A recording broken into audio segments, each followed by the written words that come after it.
যেখানে থাকো যেভাবে থাকো নবীর আদর্শ মানিও, তাতে শান্তি তাতে মুক্তি সদা মনে রাখিও। আল্লাহুম্মা সাইয়্যিদিনা মাওলানা মুহাম্মদ ওয়া আলা আলি সাইয়্যিদিনা।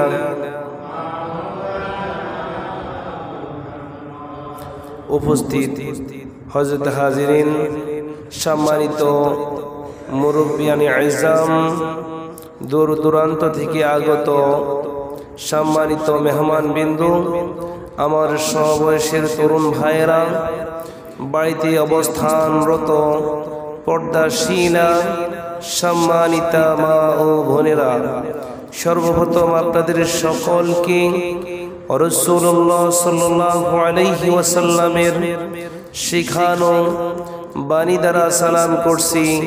আসসালামু আলাইকুম ওয়া রাহমাতুল্লাহি ওয়া বারাকাতুহু। শুরুতে মহান রব্বুল আলামিনের আলী শান দরবারে কালিমাতুশ শুকরিয়া আদায় করব, যেই রব্বুল আলামিন নবমণ্ডলের মালিক, যেই রব্বুল আলামিন ভূমণ্ডলের মালিক, যিনি চিরঞ্জীব চিরস্থায়ী, যাকে তন্দ্রা নিদ্রা কখনো স্পর্শ করে না, সেই রব্বুল আলামিনের দরবারে, সেই রব্বুল আলামিনের দেওয়া জবানকে ছেড়ে দিয়ে উচ্চ কণ্ঠে আকাশ বাতাস মুখরিত করে একবার কালিমাতুশ শুকরিয়া আদায় করে নিব। আলহামদুলিল্লাহ। অসংখ্য অগণিত লক্ষ কোটি দরুদ সালাম প্রেরণ করব বিশ্বের মানবতার সর্বকালের সর্বশ্রেষ্ঠ রাসূল জনাব মুহাম্মদুর রাসূলুল্লাহ সাল্লাল্লাহু আলাইহি ওয়াসাল্লামের দরবারে। সম্মানিত হাজিরিন, আজকে আমি আপনাদের সামনে যেই বিষয় কথা বলবো, শুরুতে আজকের আলোচনার বিষয়বস্তু বলে দিচ্ছি। আজকের আলোচনার বিষয়বস্তু হচ্ছে ইসলামী শরিয়ার দৃষ্টিকোণ থেকে হাদিস কাকে বলে, হাদিসের গুরুত্ব ও তাৎপর্য কি, এই বিষয় নিয়ে আলোচনা করব ইনশাআল্লাহ।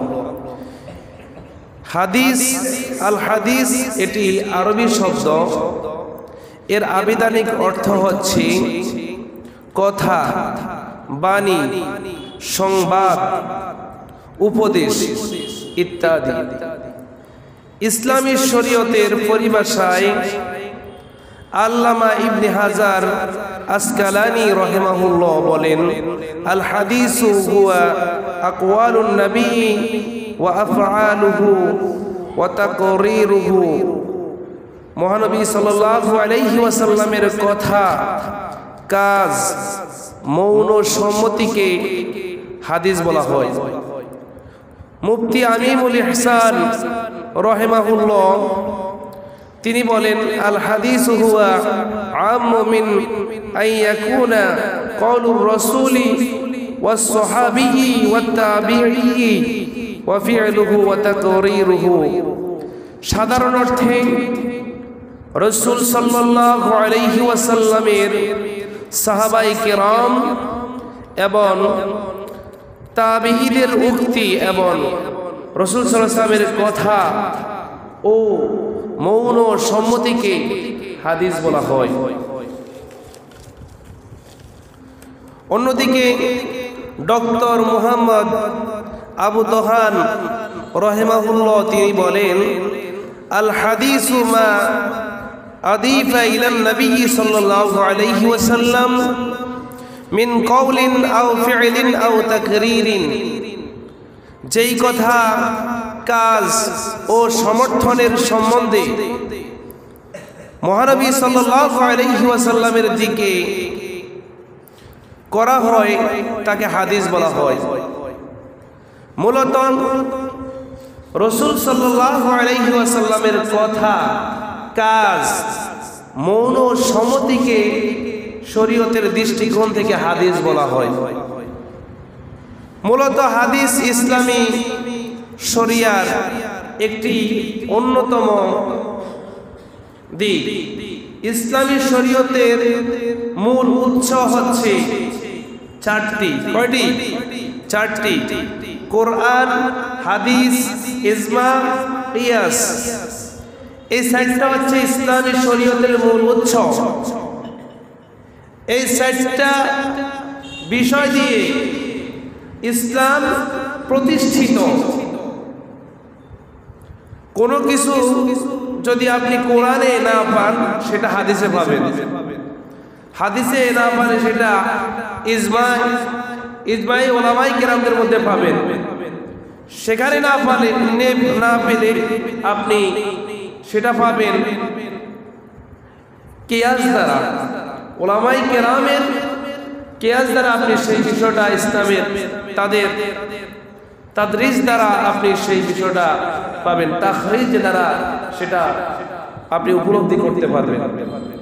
তাহলে ইসলামী শরীয়তের যে সাইটটা উৎস, এই সাইটটার ভিতরে আল কোরআনের পরপরের স্থান হচ্ছে রাসূল সাল্লাল্লাহু আলাইহি ওয়াসাল্লামের হাদিস।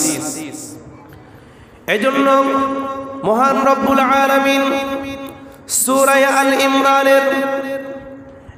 আল ইমরানের 101 নম্বর আয়াতে আল্লাহ রাব্বুল আলামিন বলেন, ওয়া কাইফা তাকফুরুনা ওয়া আনতুম তুতলা আলাইকুম আয়াতুল্লাহি ওয়া ফীকুম রাসূলুহু ওয়া মান ইয়াতাসিম বিল্লাহি ফাকাদ হুদিয়া ইলা সিরাতিন মুস্তাকিম।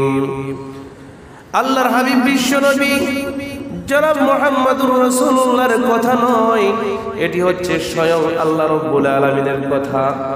তিনি বলেন, ওয়া কাইফা তাকফুরুনা, তোমরা কিভাবে আল্লাহকে অস্বীকার করো, ওয়া আনতুম তুতলা আলাইকুম আয়াতুল্লাহ, তোমাদের সামনে তিলাওয়াত করা হয় আল্লাহর আয়াত, ওয়া ফীকুম রাসূলুহু, তোমাদের মধ্যে রয়েছে আল্লাহর রাসূল, ওয়া মান ইয়াতাসিম বিল্লাহ, যেই ব্যক্তি এই দুইটাকে শক্তভাবে আঁকড়ে ধরবে, ফাকাদ হুদিয়া ইলা সিরাতিন মুস্তাকিম, অবশ্যই সে সরল সঠিক পথেই থাকবে। বলেন সুবহানাল্লাহ।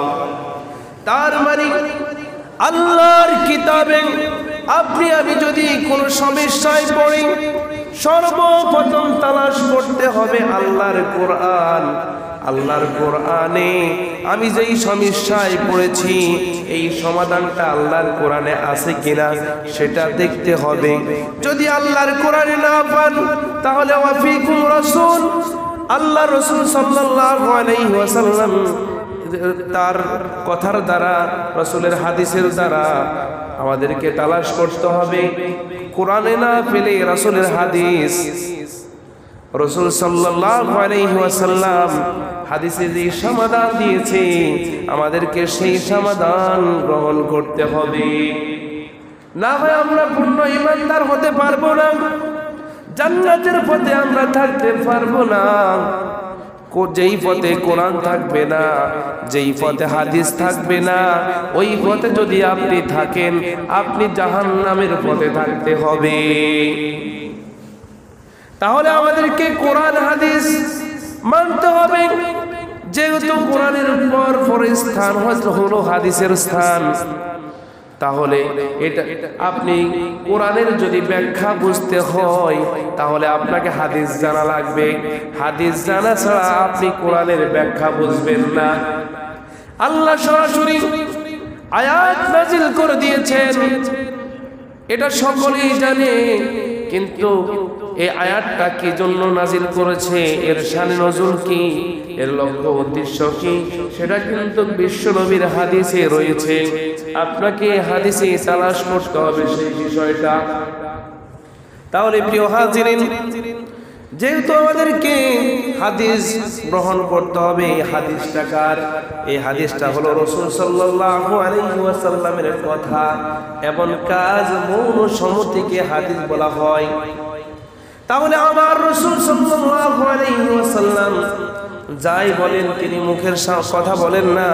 আল্লাহ রাব্বুল আলামিন মহাগ্রন্থ আল কোরআনের সূরা কমারের সূরা নজমের 3 এবং 4 নম্বর আয়াতে আল্লাহ রাব্বুল আলামিন বলেন, ওয়া মা ইয়ানতিকু আনিল হাওয়া ইন হুয়া ইল্লা ওয়াহয়ুন ইউহা।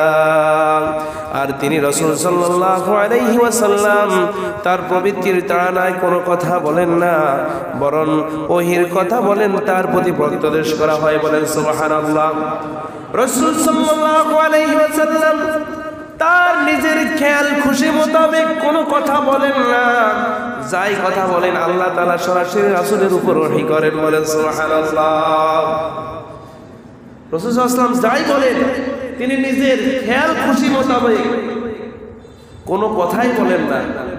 আল্লাহ তাআলা তাকে যাই আদেশ করেন তাই বিশ্বনবী জনাব মুহাম্মদুর রাসূলুল্লাহ সাল্লাল্লাহু আলাইহি ওয়াসাল্লাম সাহাবায়ে কেরামদের মধ্যে প্রচার করেছেন। মক্কার কাফের মুশরিকেরা ধারণা করত বিশ্ব নবী জনাব মুহাম্মদুর রাসূলুল্লাহ সাল্লাল্লাহু আলাইহি ওয়াসাল্লাম নিজের খেয়াল খুশি মোতাবেক কথা বলে, তারা এটা ধারণা করেছে। কিন্তু আল্লাহ তাআলা এই আয়াত নাজিল করে দিয়ে জানিয়ে দিয়েছেন বিশ্বনবী যাই বলেন তাই হলো ওহী। তিনি তার মনের তাড়নায় খেয়াল খুশি মোতাবেক কোনো কথা বলেন নাই, যাই বলেন আল্লাহ যাই অর্ডার করেন বিশ্বনবী তা পুঙ্খানুভাবে তার উম্মতের কাছে পৌঁছিয়ে দেন। অন্য সূরা হাশরের 7 নম্বর আয়াতে আল্লাহ রাব্বুল আলামিন বলেন, কি বলেন, ওয়া মা আতাকুমুর রাসূলু ফাখুযুহু ওয়া মা নাহাকুম আনহু ফান্তাহু ওয়াত্তাকুল্লাহ ইন্নাল্লাহা শাদীদুল ইকাব। আল্লাহ রাব্বুল আলামিন বলেন, রাসূল সাল্লাল্লাহু আলাইহি ওয়াসাল্লাম তোমাদের জন্য যা নিয়ে এসেছে তা গ্রহণ করো এবং যা থেকে নিষেধ করেছে তা থেকে বিরত থাকো। আল্লাহ তাআলাকে ভয় করো, নিশ্চয় আল্লাহ তাআলা কঠোর শাস্তির দাতা তিনি আল্লাহ রাব্বুল আলামিন। তুমি যদি রাসূলকে অনুসরণ না করো, রাসূলকে না মানো, রাসূল যাই আদেশ করছে তাই যদি না মানো, রাসূল সাল্লাল্লাহু আলাইহি সাল্লাম যাই নিষেধ করেছে তাই যদি তুমি না মানো, তাহলে তোমার জন্য পরকালে কঠিন শাস্তির ব্যবস্থা রেখেছেন। ওমা আতাকুমুর রাসূল, রাসূল সাল্লাল্লাহু আলাইহি ওয়াসাল্লাম যা নিয়ে এসেছে আল্লাহর পক্ষ থেকে, ফাখুযুহু ধরো। ফাখুযুহু মানে কি? ধরো। রাসূল সাল্লাল্লাহু আলাইহি ওয়াসাল্লাম আল্লাহর পক্ষ থেকে যে কোরআন নিয়ে এসেছে তোমরা সেটা ধরো। মানে সেটা তোমরা অনুসরণ করো, তোমরা সেটা মানো। তোমরা তোমাদের পারিবারিক জীবন, সামাজিক জীবন, রাষ্ট্রীয় জীবন, অর্থনৈতিক জীবন, পার্লামেন্টে সেই কোরআন দিয়ে তোমরা বাস্তবায়ন করো। ওমা নাহাকুম, যা থেকে তোমাদেরকে নিষেধ করা হয়, বিশ্বনবী আমাদেরকে যেই বিষয়গুলো নিষেধ করেছে সেই বিষয়গুলো থেকে আমাদেরকে বিরত থাকতে হবে, তখন আমি একজন পূর্ণ ঈমানদার হতে পারব। ঈমানদার দাবি করেন, যদি কোরআন না মানেন ইমানদার দাবি করেন যদি হাদিস না মানেন, ইমানদার দাবি করেন রাসূল সাল্লাল্লাহু আলাইহি ওয়াসাল্লাম যেটা আদেশ করেছে সেটা যদি না মানেন, ইমানদার দাবি করেন রাসূল সাল্লাল্লাহু আলাইহি ওয়াসাল্লাম যেটা থেকে নিষেধ করেছে সেটা থেকে যদি আপনি বিরত না থাকেন, আপনি নিজেকে ইমানদার দাবি করলে হবে না। সুতরাং আমাদেরকে রাসূল সাল্লাল্লাহু আলাইহি ওয়াসাল্লাম যাই বলছেন তাই আমাদেরকে শুনতে হবে। যদি না শুনেন, আল্লাহ তাআলা আয়াতের পরবর্তী আয়াতের অংশে বলেছেন ওয়াত্তাকুল্লাহ, তাহলে তোমরা আল্লাহকে ভয় করো। কাকে ভয়? আল্লাহকে ভয় করো। ইন্নাল্লাহা শাদীদুল ইকাব, নিশ্চয় আল্লাহ কঠোর শাস্তি দাতা, নিশ্চয় আল্লাহ হয়েছেন কঠোর শাস্তি দাতা। তোমরা যদি কোরআন হাদিস না মানো, আমার রাসূল না মানো, তোমাদেরকে কঠিন শাস্তি পেতে হবে। সুতরাং রাসূল সাল্লাল্লাহু আলাইহি ওয়াসাল্লামের অনুসরণ আমাদেরকে করতেই হবে, রাসূলের হাদিস আমাদেরকে মানতেই হবে, না হয় আমাদের জীবন সফলতার শীর্ষে আমরা পৌঁছতে পারবো না। আল্লাহ রাব্বুল আলামিন 3 নম্বর সূরা আলী ইমরানের 31 নম্বর আয়াতে আল্লাহ তাআলা বলেন, কুল ইন কুনতুম তুহিব্বুনাল্লাহ ফাত্তাবিউনি ইউহিব্বুকুমুল্লাহ ওয়া ইয়াগফির লাকুম যুনুবাকুম ওয়াল্লাহু গফুরুর রহিম। আল্লাহ তাআলা বলেন, হে রাসূল আপনি বলুন, যদি তোমরা আল্লাহকে ভালোবাসো তাহলে আমাকে অনুসরণ করো, যাতে আল্লাহ তোমাদেরকে ভালোবাসবেন এবং তোমাদের পাপ সমূহ ক্ষমা করে দিবেন। আর আল্লাহ তাআলা ক্ষমাশীল পরম দয়ালু। আল্লাহ তাআলা এই আয়াতে বুঝাইতে চেয়েছেন, হে নবী আপনি লোকদেরকে বলে দিন, কুল ইন কুনতুম তুহিব্বুনাল্লাহ, তোমরা যদি আল্লাহকে ভালোবাসতে চাও তাহলে ফাত্তাবিউনি ইউহিব্বুকুমুল্লাহ, আমার হাবিবকে তোমরা ভালোবাসো, আমার হাবিবকে তোমরা অনুসরণ করো। যদি আমার হাবিব মুহাম্মদুর রাসূলুল্লাহ সাল্লাল্লাহু আলাইহি ওয়াসাল্লামকে তোমরা ভালোবাসো, আমার হাবিবকে যদি তোমরা অনুসরণ করো, আমার হাবিবের যে হাদিস বলেছেন এই হাদিস দিয়ে যদি তোমাদের পারিবারিক জীবন, সামাজিক জীবন, রাষ্ট্রীয় জীবন, প্রতিটা ক্ষেত্রে যদি তোমরা হাদিস মানো আমার রাসূলকে, তাহলে মানা হয়ে যাবে, তাহলে আল্লাহ রাব্বুল আলামিন তোমাদেরকে ভালোবাসবে। বলেন সুবহানাল্লাহ। তাহলে আল্লাহকে ভালোবাসতে হলে প্রথমে ভালোবাসতে হবে কাকে? আরো জোরে বলেন, কাকে? রাসূলকে ভালোবাসতে হবে, না হয় আল্লাহর ভালোবাসা হবে। নবী পাগল কাবার জন্য, কাবা পাগল মাবুদে, মাবুদ পাগল নবীর জন্য, নবী পাগল উম্মতে। একটার লগে একটা সম্পর্ক আছে না নাই? আরো একটার লগে একটা সম্পর্ক আছে না নাই? সম্পর্ক রয়েছে। সুতরাং আল্লাহকে যদি আমরা ভালোবাসতে হয়, আমার রাসূলকে ভালোবাসতে হবে। আমার রাসূলকে ভালোবাসলে আল্লাহ আপনাকে আমাকে ভালোবাসবে, না হয় ভালোবাসবে না। আর রাসূলকে যদি ভালোবাসেন, আল্লাহ তাআলা বলেন ওয়ায়াগফিরু লাকুম যুনুবাকুম, আমি তোমাদের অপরাধ সমূহ, পাপ সমূহ ক্ষমা করে দিব। বলেন সুবহানাল্লাহ। তাহলে রাসূলের ভালোবাসায় ক্ষমা আছে না নাই? আরো আসতে বলেন, রাসূলের ভালোবাসায় ক্ষমা আছে। আর যদি রাসূলকে ভালোবাসেন তাহলে আল্লাহ আপনাকে ক্ষমা করবে। আল্লাহ বলেন আল্লাহু গফুরুর রহিম, আর আল্লাহ হলেন ক্ষমাশীল ও পরম দয়ালু। ক্ষমাশীল কে? পৃথিবীর কোন মানুষের কাছে যদি অন্যায় করেন মানুষ আপনাকে মাফ করে না, ক্ষমা করে না, কিন্তু আপনি আমি বারবার অপরাধ করি থাকি, আমাদের বারবার অপরাধ করি, অপরাধের যদি শাস্তি আল্লাহ দেয় তাহলে বাঁচার কোনো উপায় নাই। দুনিয়ার কোনো মানুষের একটা অপরাধ করে মানুষ বাঁচা যায় না, আর আমরা আল্লাহর সঙ্গে বারবার অপরাধ করি, বারবার প্রার্থনা করি, কি করি না? আরো আসতে বলেন, আল্লাহ ক্ষমাশীল। আল্লাহ বলেন, বান্দা তুমি আমার কাছে ক্ষমা চাও, আমি আল্লাহ তোমাকে ক্ষমা করে দিব। আমি আল্লাহ দয়ালু। দুনিয়ার মানুষের মন শক্ত হতে পারে, কিন্তু আমি আল্লাহর মন শক্ত নয়। আমি আল্লাহর মন শক্ত নয়। দুনিয়ার মানুষ কথার কারণে মানুষের শত্রু হয়ে যায়, কিন্তু আল্লাহ রব্বুল আলামিনের কত অবাধ্যচারণ আপনি আমি করি। আল্লাহ আপনার আমার কি শত্রু হয়েছে? যদি শত্রু হতো আপনাকে আমাকে এক ঢোক পানিও খেতে দিত না। দিত? এক ঢোক পানিও খেতে দিত না। কারণ আল্লাহ রাব্বুল আলামিন দয়ালু, আল্লাহ হচ্ছেন রহমান, আল্লাহ হচ্ছেন রহিম। আল্লাহ তুমি রিজিক দাতা, নামটাই রহমান। সব প্রাণীকে দাও যে রুজি, দাও তুমি খোরাক। কথা বলেন ঠিক কিনা? তিনি আল্লাহ রাব্বুল আলামিন মুসলমান কেও খাবায়, অমুসলিম কেও খাবায়, নাফরমান কেও খাবায়, বেদিন কেও খাবায়, পশু পাখি সকল কেও খাবায়।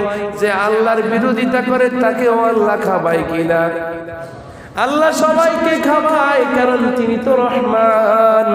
আল্লাহ রব্বুল আলামিন মানুষদেরকে সৃষ্টি করেছে তার ইবাদত করার জন্য। এখন মানুষ যদি ইবাদত না করে তার শাস্তি আছে না নাই? তার শাস্তি আছে। সুতরাং আমরা রাসূলকে যদি অনুসরণ করতে হয়, তাহলে আল্লাহকে যদি আমরা ভালোবাসতে হয়, কাকে ভালোবাসতে হবে? রাসূলকে ভালোবাসতে হবে। তাহলে রাসূলের যদি অনুসরণ যদি আপনার আমার ভিতরে না থাকে, আপনি আমি রাসূলের উম্মত কিনা? আমরা কার উম্মত? আমরা কার উম্মত? বিশ্বনবী জনাব মুহাম্মদুর রাসূলুল্লাহ সাল্লাল্লাহু আলাইহি ওয়াসাল্লামের উম্মত হলাম আমরা। এখন আমরা যদি রাসূলকে ভালো না বাসি, রাসূলকে ভালোবাসতে হবে কেমন? তার কাজে কর্মে চলনে বলনে শয়নে স্বপনে প্রতিটা ক্ষেত্রে রাসূল সাল্লাল্লাহু আলাইহি ওয়াসাল্লাম জন্ম থেকে মৃত্যু পর্যন্ত যেইভাবে চলেছেন, যেইভাবে করেছেন, যেইভাবে বলেছেন, যেইভাবে সমর্থন দিয়েছেন, আপনাকে আমাকে সেইভাবে চলতে হবে। না হয় রাসূলের ভালোবাসা আপনার আমার ভিতরে হবে না, হবে ভালোবাসা হবে না। আর রাসূলকে যদি অনুসরণ না করেন, আল্লাহ রাব্বুল আলামিন মহাগ্রন্থ আল কোরআনের 33 নম্বর সূরা, সূরা আহজাবের 21 নম্বর আয়াতে আল্লাহ বলেন, আল্লাহ কি বলেন? ইয়া আইয়ুহাল্লাযীনা আমানু আতিউল্লাহা ওয়া আতিউর রাসূলা ওয়া লা তাবতিলু আ'মালাকুম। আল্লাহ রাব্বুল আলামিন বলেন, হে মুমিনগণ, তোমরা আল্লাহ ও রাসূলের আনুগত্য করো এবং তোমাদের আমল সমূহ নষ্ট করে দিও না। এই আয়াতে আল্লাহ রাব্বুল আলামিন বুঝাইতে চেয়েছেন, তোমরা আল্লাহ রাব্বুল আলামিনের আদেশ মানো। আল্লাহ রাব্বুল আলামিনের আনুগত্য মানে হলো আল্লাহ রাব্বুল আলামিনের কোরআন পুঙ্খানুভাবে মানা। রাসূলের আনুগত্য মানে হলো রাসূলের হাদিস পুঙ্খানুভাবে মানা। তাহলে যদি তোমরা আল্লাহ এবং রাসূলের আনুগত্য না করো, তাহলে তোমাদের সমস্ত আমল বরবাদ হয়ে যাবে। কি হয়ে যাবে? বরবাদ হয়ে যাবে। আপনি কোন আমল করেন, যদি সে আমলটা কোরআনে না থাকে, হাদিসে না থাকে, যদি আপনি আমল করেন, বলেন তো দেখি আপনার আমল কি কবুল হবে কিনা? আমল কবুল হবে? একটা এক্সাম্পল, একটা উদাহরণ আমি বারবার আপনাদেরকে দিই। ফজরের নামাজের সুন্নত হলো 2 রাকাত। এখন আপনি যদি 6 রাকাত সুন্নত পড়েন, নামাজ কি হবে? ফজরের নামাজের সুন্নত 2 রাকাত, আপনি যদি 1 রাকাত পড়েন, আপনার সুন্নত কি হবে? কেন হবে না?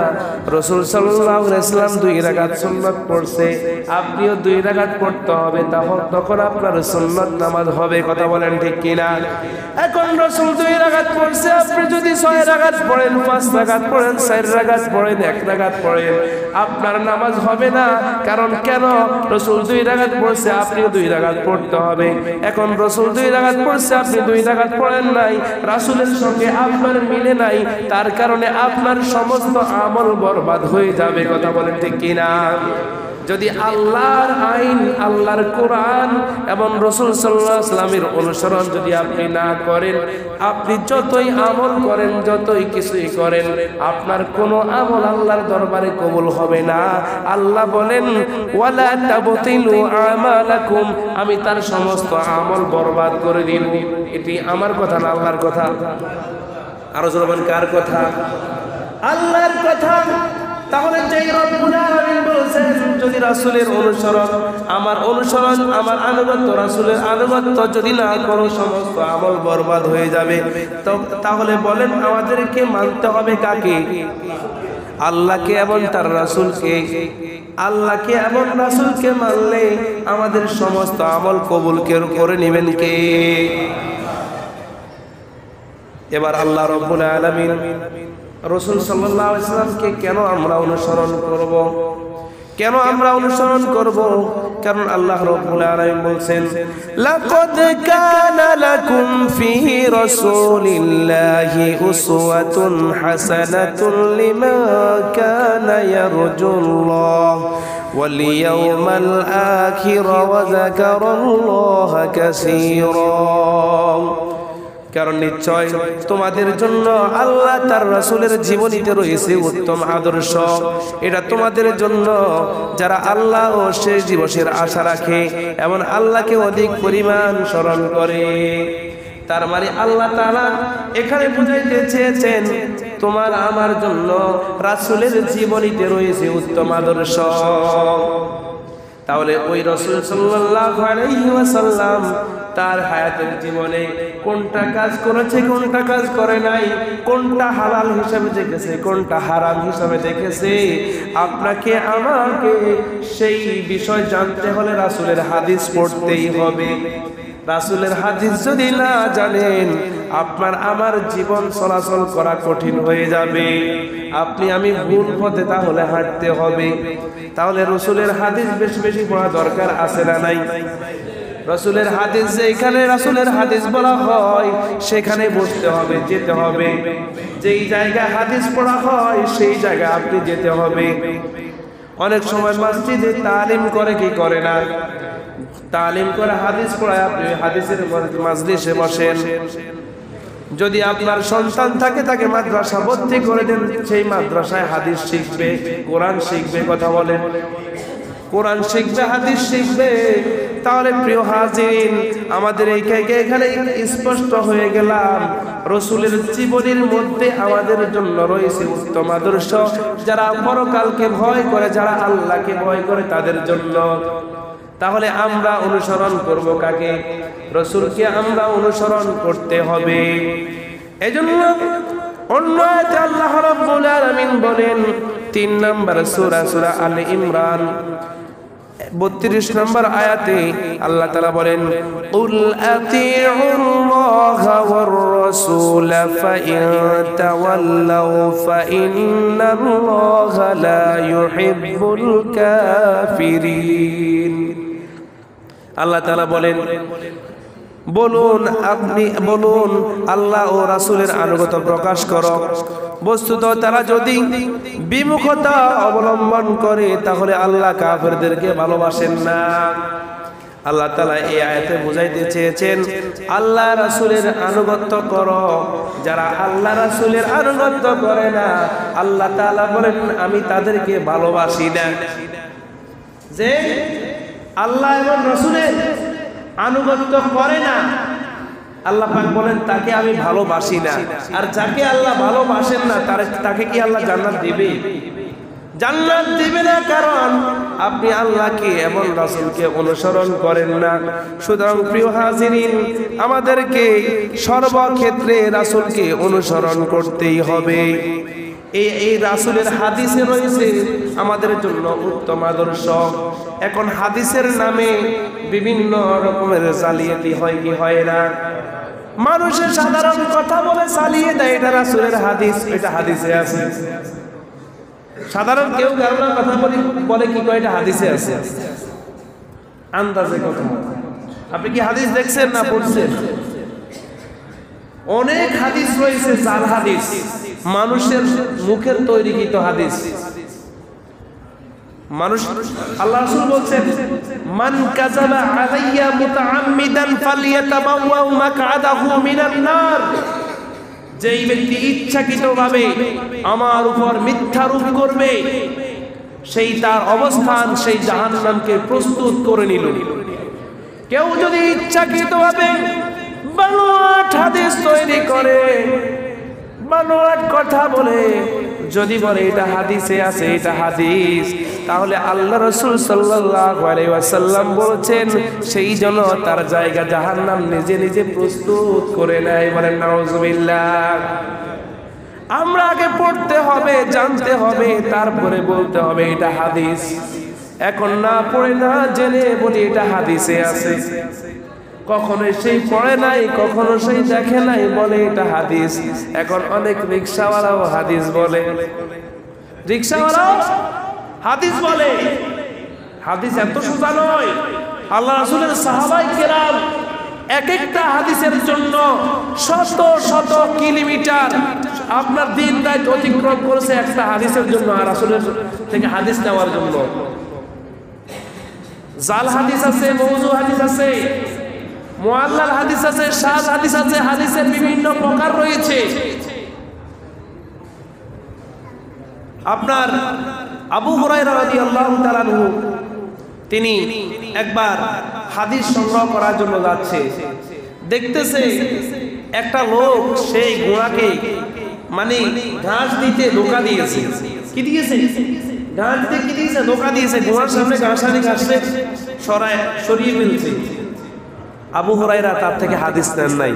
কয় এই ঘোড়াকে ঘাস দিতে সেই ধোঁকাবাজি করেছে, রাসূলের হাদিসের ধোঁকাবাজি করবে না, এটা বলা যায় না। কথা বলেন, কত সতর্কতার সাথে সাহাবায়ে কেরাম হাদিস সংগ্রহ করেছে, আর সেই হাদিস আমরা এখন জালিয়াতি করে সাধারণ কথা বলে আমরা সেটা হাদিস হিসেবে চালিয়ে দিচ্ছি। হাদিসের নামে জালিয়াতি। আপনার খন্দকার আব্দুল্লাহ জাহাঙ্গীর স্যার একটা কিতাব লিখেছে হাদিসের নামে জালিয়াতি। আপনার আব্দুল মালিক সাহেব একটা কিতাব লিখেছেন, এইসব হাদিস নয়। এই হাদিসের গুলোর ভিতরে আমরা স্বাভাবিকভাবে যেই সব মুখে মুখে কথাগুলো বলি, লোকের মুখ করে, লোকের মুখে আমরা জানি এটা হাদিস, আসলে এটা হাদিস নয়।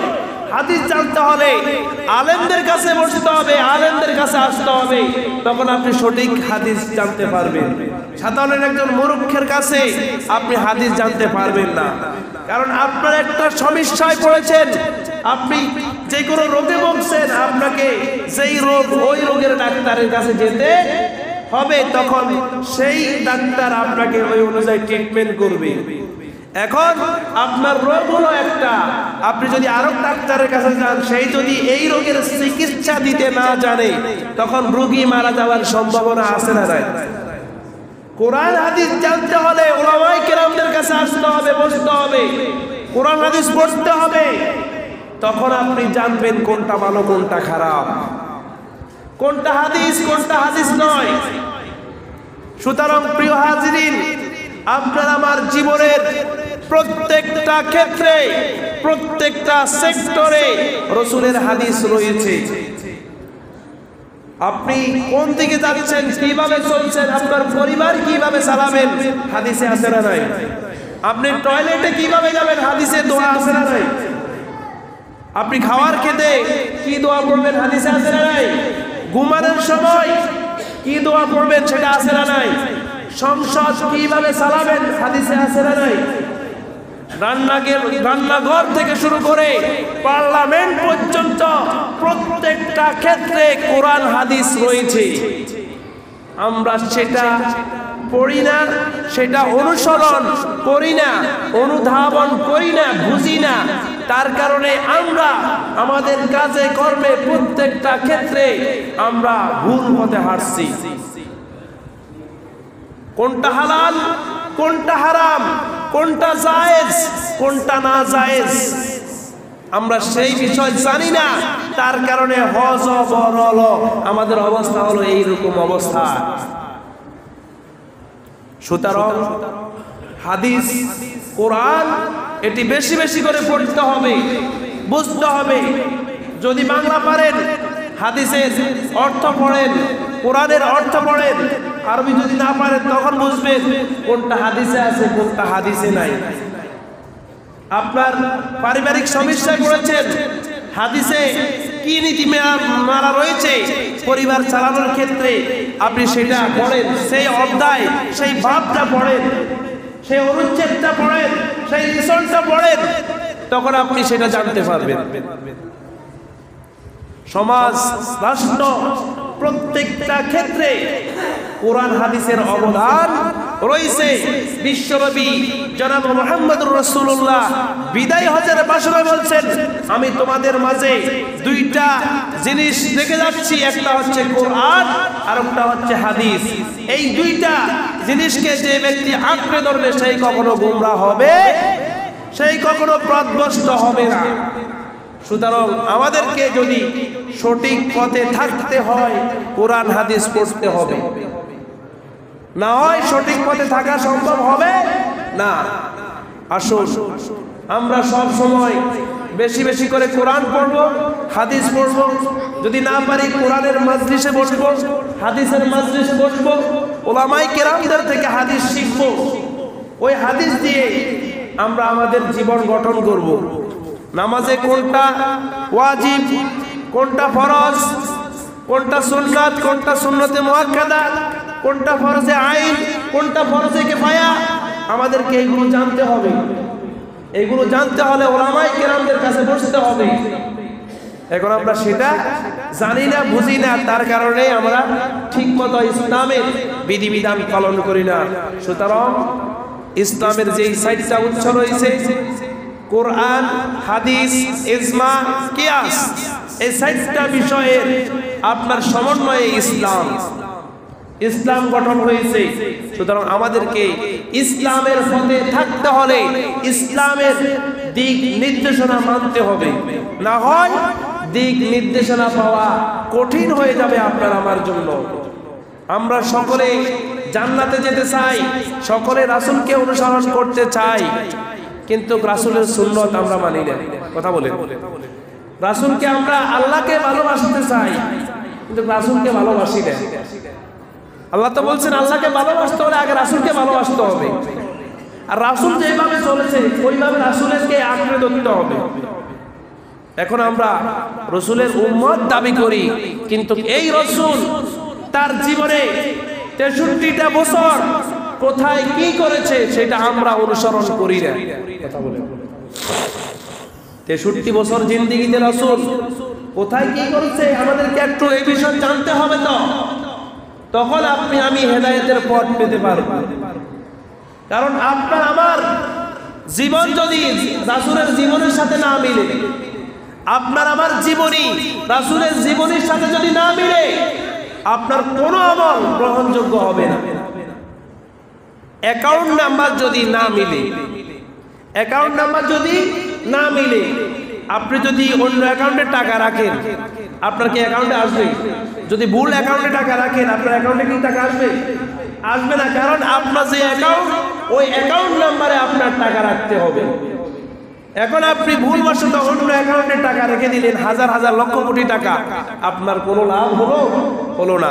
তাহলে রাসূলের জীবনীর সাথে যদি আপনার আমার জীবনী না মিলে, কোনো আমল, নামাজ, রোজা, হজ, যাকাত, রাসূল যেভাবে হজ করছে আপনাকে সেইভাবে হজ করতে হবে।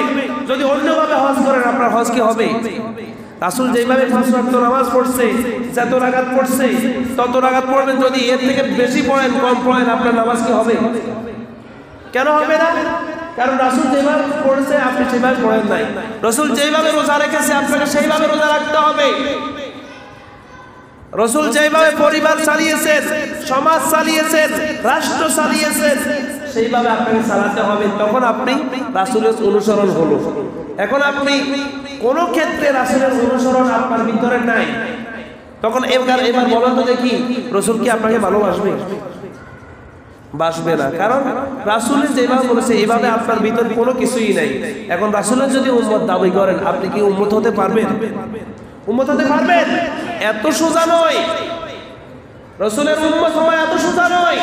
রাসূলের উম্মত হতে হলে রাসূলকে একবারে পুঙ্খানুভাবে মানতে হবে, না হয় উম্মত দাবি করা সম্ভব হবে না। আপনি যদি একটা জমি দাবি করেন, ওই জমির আপনাকে সব খতিয়ান আপনার থাকতে হবে, সব দলিল আপনার থাকতে হবে, না হয় আপনি যদি জমি দাবি করেন, আপনি কি জমির মালিক হবেন? যদি আপনার কোনো দলিল না থাকে, খতিয়ান না থাকে, কোনো কিছু না থাকে, আপনি কি জমির মালিক হবেন? হবেন না। কারণ কেন? আপনার খতিয়ান কোনো কিছু নাই, দলিলও নাই। তাহলে আপনি যদি রাসূল মানেন, আর যদি রাসূলের দলিল, কোরআন হাদিসের দলিল যদি না মানেন, তাহলে আপনি কি রাসূলের উম্মত যদি পরিচয় দেন, উম্মত কি হতে পারবেন?